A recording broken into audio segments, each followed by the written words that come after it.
मैं आपके सामने एक चीज़ रखता हूँ ना, ये जरा आप गौर से देखें। सिर्फ चंद लोगों ने गंदम के जो पाकिस्तान के अंदर ज़खायर है ना, उनके ऊपर इस वक्त कंट्रोल किया हुआ है। कैसे किया हुआ है? इमरान खान के दौर में एक पॉलिसी बनी थी, इन्होंने कोई 900 के करीब कुछ स्टोर बनाने थे, बहुत बड़े बड़े, पंजाब के हर इलाके में जहाँ गंदम होती है, और बैंकों ने उसके लिए पैसा देना था। सूद सिर्फ गवर्नमेंट ने देना था, बाकी सारा बैंकों ने खुद ही करना था। और ये किसानों से फिर उन्होंने गंदम खरीद के वहाँ स्टोर करनी थी, और किसान को गंदम जैसे जैसे बिकती वैसे वैसे मुनाफा मिलता, और बैंक जो है वो अपना थोड़ा सा एक सूद ले लेता उसमें से। तो ये एक ऐसा सिस्टम था जिसमें बैंक छोटा सा मुनाफा लेके किसान को एक बड़ा मुनाफा मिल जाता। यानी गंदम की जो प्राइस है उसमें 15% से 20% का इजाफा हो जाता है हर साल। जब वो गंदम की कटाई होती है उस वक्त जब किसान बेचता है, तब से लेकर अगली फसल आने तक 15 से 20% का इजाफा हो जाता है। ये किसान को मुनाफा और मिल जाता, किसान भी राजी हो जाता। इन्होंने क्या किया, मौजूदा हुकूमत ने, कोई 3-4 बंदे हैं टोटल जिन्होंने बैंकों से बेशुमार पैसा इस्तेमाल करके, अपनी जेब से भी नहीं किया, बैंकों से बेशुमार पैसा इस्तेमाल करके 2200 रुपए मन के हिसाब से किसानों से गंदम उठाई हुई। और ये 400 अरब रुपए का मुझे किसी ने बताया। एक जमशेद इकबाल चीमा साहब का जो आइडिया था इमरान खान साहब के दौर में, टोटली डिफरेंट था।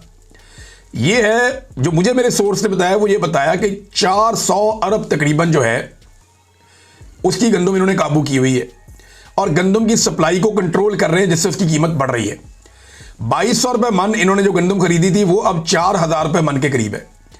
अच्छा, पाकिस्तान के बाहर जो गंदम मिल रही है बैनुल-अक़वामी मार्केट में, वो लगभग 3000 के कम है, 3000 से भी नीचे है बैनुल-अक़वामी मार्केट में गंदम की प्राइस, वो 3000 से भी कम है। तो अब सवाल ये पैदा होता है कि बाहर 3000 से कम है, आपने किसान से 2200 रुपए में खरीदी हुई है, पाकिस्तान में आज आप 4000 में बेच रहे हैं, दुगना पैसा आप कमा रहे हैं, और बाहर से इंपोर्ट भी नहीं होने दे रहे। क्योंकि ये जो 4 लोग हैं, इन 4 लोगों ने हुकूमत को कंट्रोल किया हुआ है कि इससे हमने बेशुमार पैसा कमाना है। तो सैकड़ों अरब की दिहाड़ी लग रही है। पैसा भी जेब से नहीं लगाया, पैसा भी बैंकों का लिया, किसान से सस्ती गंदम खरीदी और गंदम स्टोर कर ली, उसके बाद डबल कीमत में वो गंदम बेची, पैसे को दुगना किया, बैंक के पैसे वापस किए, छोटा सा सूद दिया, बाकी सारा पैसा जेब में। ये सैकड़ों अरब की दिहाड़ी लगी है पाकिस्तान में, और इस वक्त ये लग रही है। और बाहर से इंपोर्ट इन्होंने खुद रुकवाई हुई है कि जनाब हमने नहीं करने देनी, सप्लाई को हम कंट्रोल करेंगे। ये है नादरीन इस वक्त पाकिस्तान में सूरत हाल। तो एमरजेंसी के लिए मैं आपको बता रहा था कि आर्टिकल 234 के ऊपर इनकी नजर है, ये उसको भी तब्दील करेंगे आने वाले दिनों में। कुछ लोग नादरीन एक और खबर पे बड़ा रोला डाल रहे हैं, और वो एस्टेब्लिशमेंट के सोर्सेज पे एतबार कर रहे हैं। वो ये कहते हैं जी कि मोहसिन नकवी आया बरतानिया में, ये वजारत खारजा में जाकर मिला, वो गाड़ी की जितनी तलाशी हुई है, मैं तो हैरान ही हो गया कि बाकी को वजीर बैठा हुआ है गाड़ी में, वो लेट के नीचे से तलाशियां ले रहे थे। ऐसे तो आज तक कभी किसी की तलाशी मैंने बरतानिया में नहीं देखी। बहरहाल तलाशियां हुई है, चले गए, वजारत खारजा से मिले। अब कहते हैं कि जी यहाँ से कोई बंदे इन्होंने लेकर जाने हैं, एक कोई रिटायर मेजर साहब हैं और एक शहजाद अकबर साहब हैं, इन दोनों का नाम लिया हुआ है कि जनाब इनको तो लेकर जाना है, और बाकी भी कोई बंदे हैं जिनको लेकर जाना है। तो सवाल ये, वजारत खारजा का तो इससे ताल्लुक ही नहीं है, ये तो उनके होम ऑफिस का मामला है। आपको उनकी वजारत दाखिला से बात करनी पड़ेगी, और आपकी वजारत खारजा उनके साथ बात करेगी। लेकिन चले ठीक है, आप अगर ये डीलिंग कर भी रहे हैं, तो ये लोग बरतानिया के कानून को नहीं समझते। या जो बरतानिया का कानून है ना, यहां से इतना सौखा नहीं है। आप शहजाद अकबर को सोच भी नहीं सकते यहां से आप कैसे ले जाएंगे, ये सवाल ही पैदा नहीं होता। ये उल्टे भी लटक जाए ना तो ये नहीं ले जा सकते। शहजाद अकबर साहब जब तक ना जाना चाहें बरतानिया से, तब तक नहीं हो सकता। यानी इन्हें सबसे पहले तो ये साबित करना पड़ेगा कि इन लोगों पे पाकिस्तान में किसी किस्म का कोई सियासी मुकदमा नहीं हो रहा, ये इन्हें साबित करना पड़ेगा। कैसे साबित करेंगे? सारे मुकदमे सियासी नौयत के किए हुए हैं, और पाकिस्तान के अंदर सियासी नौयत के मुकदमात की भरमार है। वो इमरान खान पे दहशतगर्दी के मुकदमे कर दिए आपने, वो दहशतगर्द है। 70 साल जिंदगी में उसके ऊपर कोई मुकदमा नहीं हुआ, 71 साल तक, और अचानक अगले 2 साल के अंदर उसके ऊपर 200-300 मुकदमे हो गए। मजाक तो नहीं है ना, दुनिया जानती है, दुनिया को पता है आप क्या कर रहे हैं। तो ये जो कुछ आपने पाकिस्तान के अंदर किया हुआ है, दुनिया पे एतबार नहीं करती।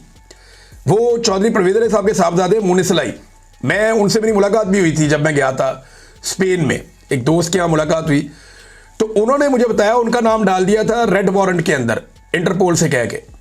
वो इंटरपोल से उन्होंने नाम निकाल दिया, इंटरपोल वालों ने, उन्होंने कहा जी सियासी मुकदमे, हम नहीं कर सकते। हालांकि इनके ऊपर करप्शन के एलिगेशन है, लेकिन उन्होंने निकाल दिया। उन्होंने कहा नहीं, ये सियासी नौयत के हैं, फैमिली को सारों को पकड़ा हुआ, ज्यादती की हुई है, नहीं हम नहीं कर सकते।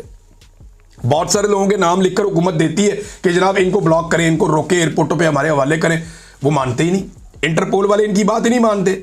वो 1 मिनट के अंदर नाम को गूगल करते हैं, पता चल जाता है ये बंदा कौन है। किसी सियासी शख्सियत पे, किसी एक भी जर्नलिस्ट पे वो नाम डालने के लिए तैयार ही नहीं है। इन्होंने तो हर जगह लिख लिख कर दिया हुआ है, हर एक का लिख लिख कर दिया हुआ है। तो ये ऐसे उठाकर यहां से बंदे ले जाएंगे, मुझे नहीं लगता। शहजाद अकबर के तो भाई को भी गवाह किया पाकिस्तान में, मैं अच्छी तरह जानता हूं। उसके भाई को शहजाद अकबर के पाकिस्तान में अगवा किया, या बरतानिया में उसके ऊपर अटैक किया। ये यहां से खाला जी का वाड़ा उठा के ले जाएगा मोहसिन नकवी, और ये कभी भी नहीं लेकर जाएंगे। मोहसिन नकवी को पता है जब पाकिस्तान आज़ाद होगा, जब पाकिस्तानी कंट्रोल वापस लेंगे, तो मोहसिन नकवी और बाकी लोगों को छुपने के लिए इन्हीं मुल्कों में आना पड़ेगा। और अगर उन्होंने ये रास्ता खोल दिया तो कल को उनको भी घसीट के ले जाएंगे। तो ये कभी भी ऐसी हरकत नहीं करेंगे। ये सहाफ़ियों को बेचने के लिए सौदा है, इधर की उधर कर देते हैं, उधर की उधर कर देते हैं। असल काम कोई और है। सहाफ़ियों का काम है पता करें ये एक्चुअली किस काम के लिए आए हैं और बीच की बात क्या है, तो वो पता चल जाएगा उन्हें जल्दी। अब नाज़रीन, जबरान इलियास साहब लगातार सवालात पूछ रहे हैं अल्लाह की फ़ौज के 7 लाख सिपाहियों से। पहले उन्होंने शौकत खानम कैंसर अस्पताल के फंड रोके जाने पे पहला सवाल किया था। दूसरा, उन्होंने इमरान खान साहब के साथ जो टॉर्चर किया जा रहा है उस हवाले से सवाल किया था। अब तीसरा सवाल उन्होंने उठाया आज मुलाकात के हवाले से।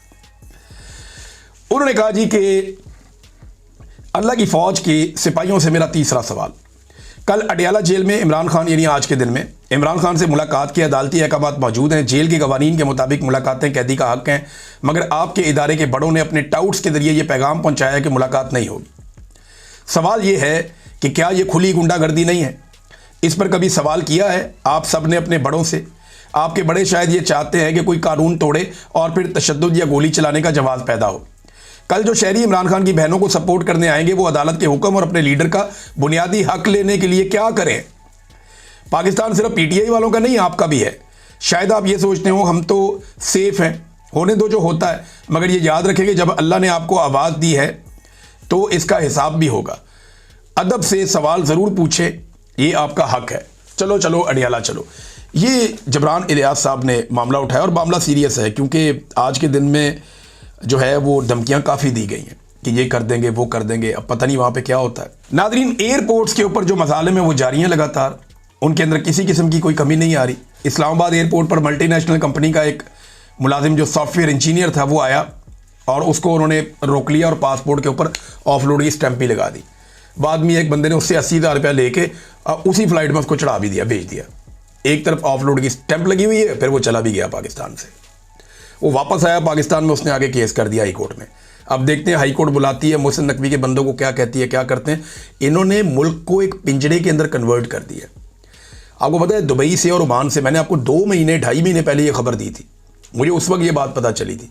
ये तो अब कुछ लोग बता रहे हैं ना, 2.5 महीने पहले मैंने आपको बताया था कि पाकिस्तान की एस्टेब्लिशमेंट ने और हुकूमत ने अरब ममालिक से ये राब्ता करके रिक्वेस्ट की है कि जनाब हमारे बंदों का फ्लो अपने मुल्कों के अंदर रोकें, आप इसको रोकें, हमें बहुत सीरियस प्रॉब्लम्स आ रहे हैं। और उन्होंने डिफरेंट उसकी रीजन बताई थी, वो मैं आपको अगले वीलॉग में बताऊंगा, किसी एक वीलॉग में। अब तक के लिए इतनी, अपना ख्याल रखिएगा, अपने चैनल का भी। अल्लाह हाफ़िज़।